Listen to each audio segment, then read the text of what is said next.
are the best Yu-Gi-Oh decks post Phantom Nightmare. Today, big dogs, me and chat have constructed a list of some of the most powerful and popular decks, and we're going to be structuring them from best to worst. Of course, big dog, if you want to support the channel, then you can go to TheCaliEffect.com right now and get yourself a Solomon Great hoodie. We have a special deal for the first 25 people, and this Solomon Great hoodie is so snuggly. So without further ado, let's go ahead and jump on in. Bang!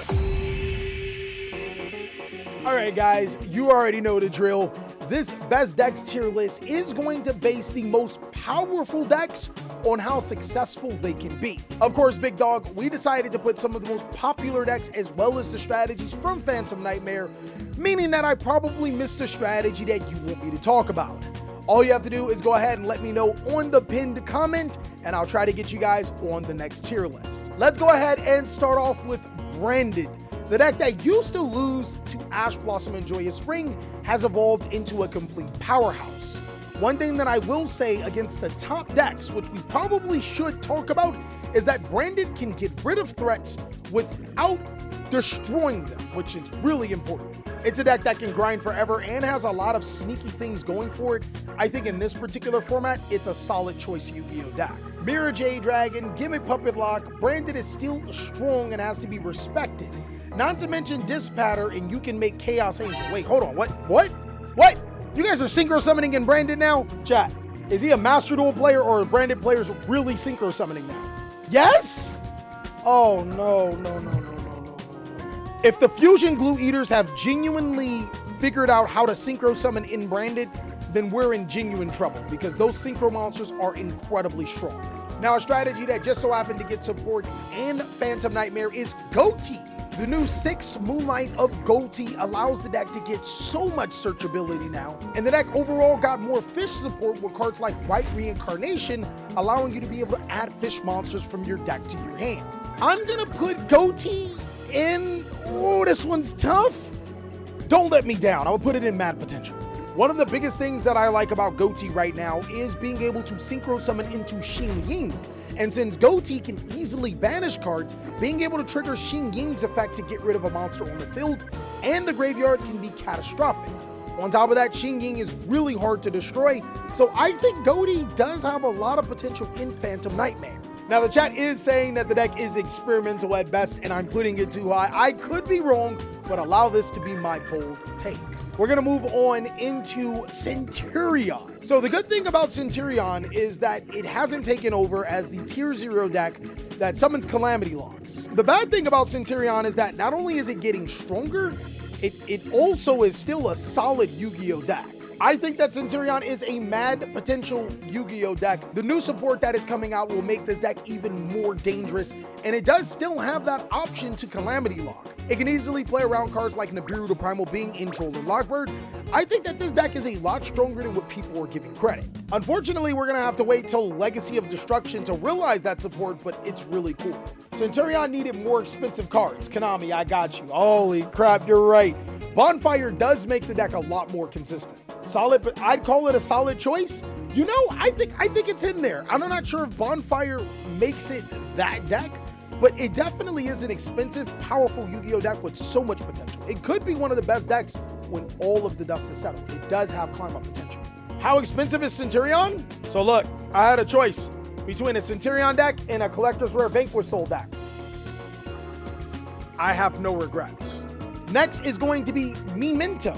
This deck is based off of sending multiple Memento cards to the deck to the graveyard to ultimately get into your boss monster. I absolutely love that this deck is based off of some of the old school Yu-Gi-Oh cards. Chat, Dark Blade, Wretched Ghost, Trihorn Dragon. Can we get one based off of Yamato? You know, the one that like the little carpet dragon rug thing?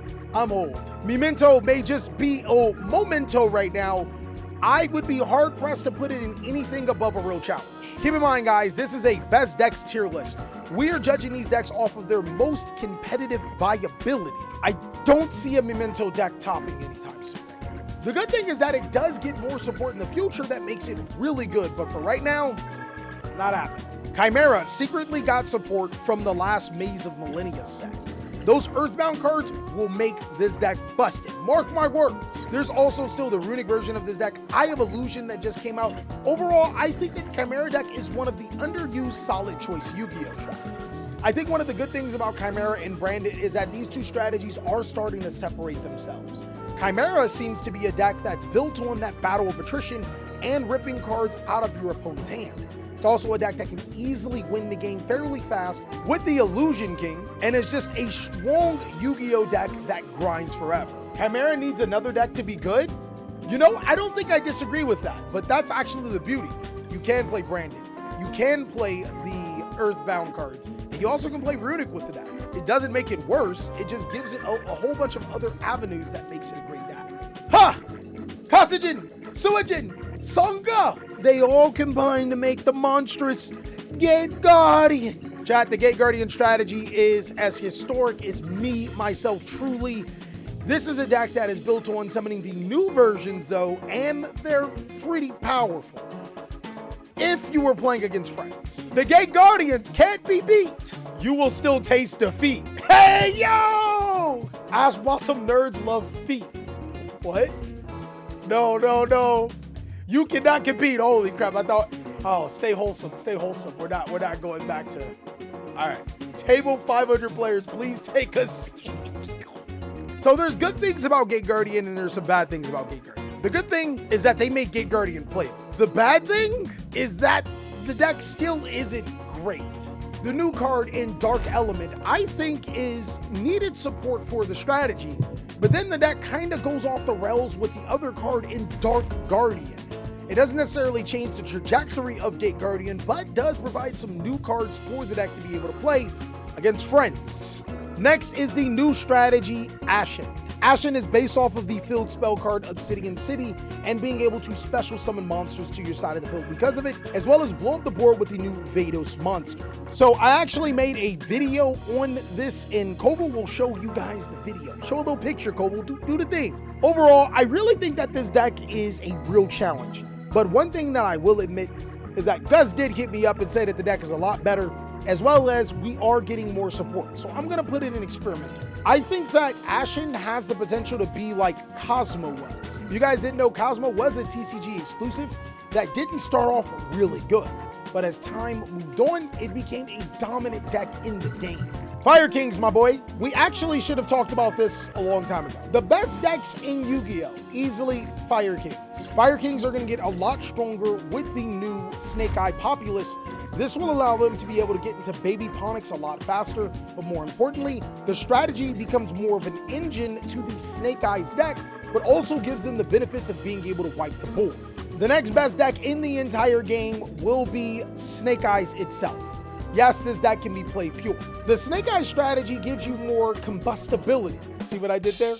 Fire. While you do have the option to be able to play the Fire King cards, Pierce Snake Eye frees you to be able to play some of the other underlooked spell and trap cards that are actually insane, but also rewards you for playing Diabell Star on your opponent's turn.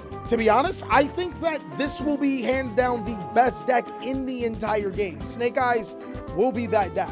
We also have to keep in mind one of the most powerful cards in Prometheus Princess will be dominant in the game, and fire-based strategies will get an overall boost.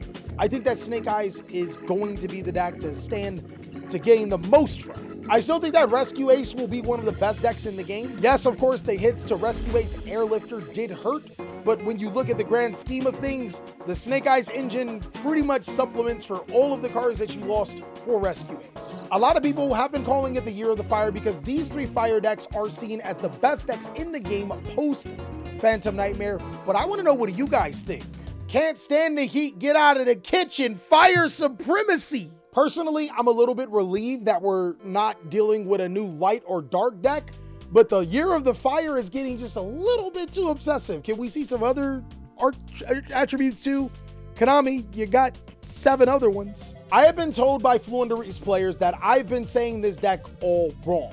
Flunder's is not just a good deck against links, it's actually good for being able to control the tempo, forcing your opponent to summon monsters in defense. You know, that actually does make a lot of sense until you realize that monsters like Airlifter and Garunix can get rid of the Impin, and then you just summon monsters and attack afterward. I do think that a deck that plays Dimension Shifter has a strong shot because it's just so good against the top meta decks.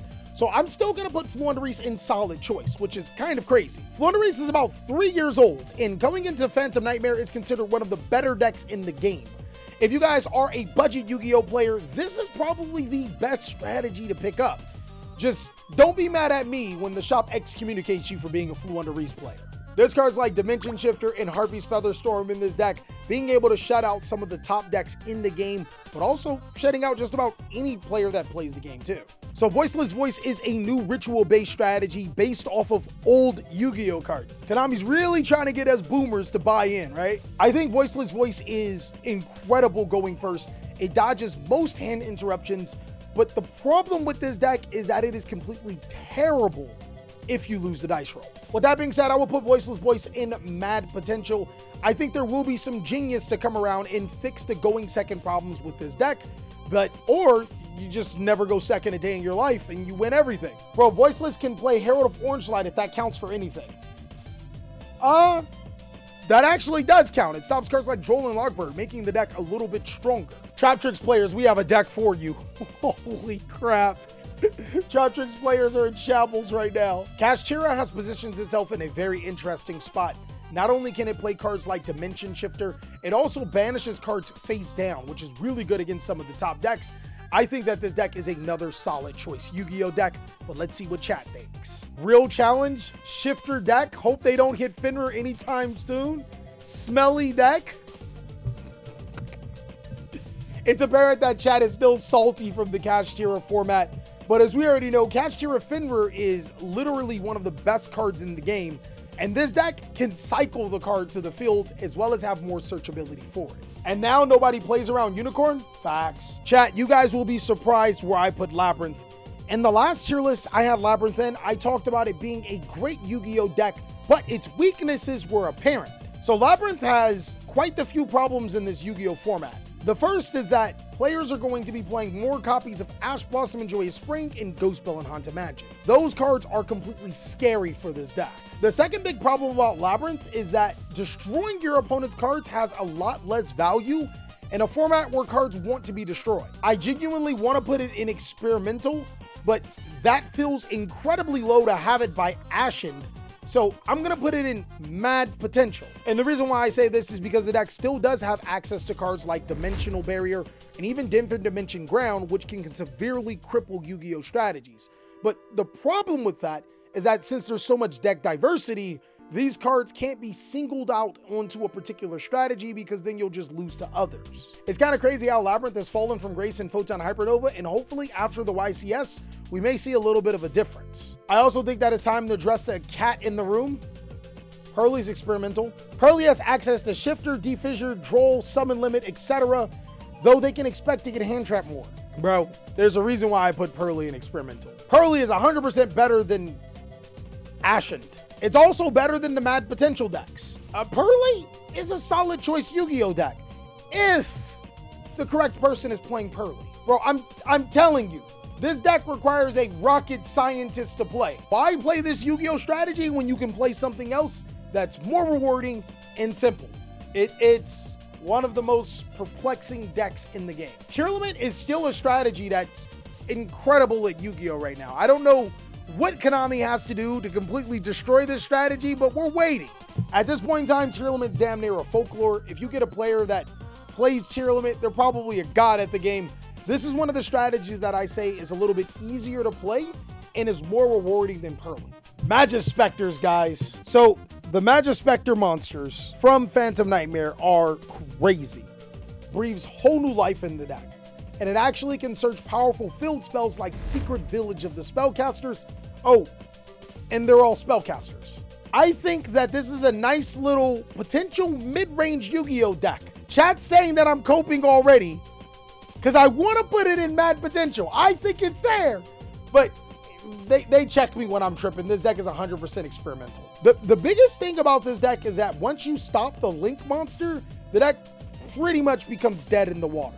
If you get your Bambuku stopped with no follow-up, you're dead in the water. There's way too many choke points for this deck to be dead in the water. Even though the monsters are untargetable and indestructible, I think that we need just a little bit more, or maybe even a change of playstyle for this deck. It can be really good though. Isn't Kieran still banned? Damn. Orcus has found itself to be a solid choice Yu-Gi-Oh deck. I'm not 100% sure if it's a combination of Dingirsu being able to send cards and protect your own from destruction, or the Horus cards putting in a ton of work. But it actually might be just that. You'll be surprised on how many people don't know what King Sarcophagus does. Like, its genuine effects. I do expect Orcus to take a step back to some of the newer strategies or the decks that got newer cards in Phantom Nightmare, but it's still a solid Yu-Gi-Oh deck that can compete right now. So a new strategy from Phantom Nightmare is Goblin Bikers, a deck built off of detaching materials from Xseed monsters. But as I look at this tier list, I don't see any Xseed Yu-Gi-Oh decks. I'm not saying that the deck is not going to be good. I think it's still going to be pretty decent, especially seeing that you don't have to rely on your opponent.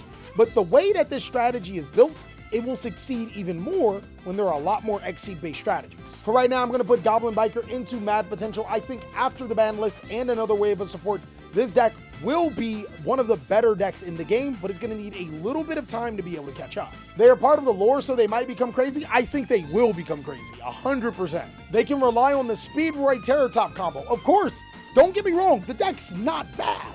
I think with due time, this deck will be a lot better than its ranking right now. Next is Sprite, a deck that's almost completely fallen off of the map. It technically did get a new card. Every time new level 2 monsters come out, we got to talk about them. EMP is going to be a card to help Sprite, but I would still put Sprite in experimental. The biggest problems for Sprite is that you summon bigger monsters than the deck, and it still is a deck that will struggle against that. It's still a good Yu-Gi-Oh strategy. It's a fine Yu-Gi-Oh strategy that you can take. I mean, the more I look at it, the more Ashen should probably be in a real challenge when you compare these strategies to a deck like this. Now, you guys know Scareclaw is one of my favorite decks, right? So I got a little bit of bias on it, but if I'm being 100% truthful with you guys, mad potential. Bro, you guys got to hear me out. I've been cooking with some Scareclaw, and I'm going to show you some complete fire with this deck. This deck is actually really good at being able to break boards and establish its own.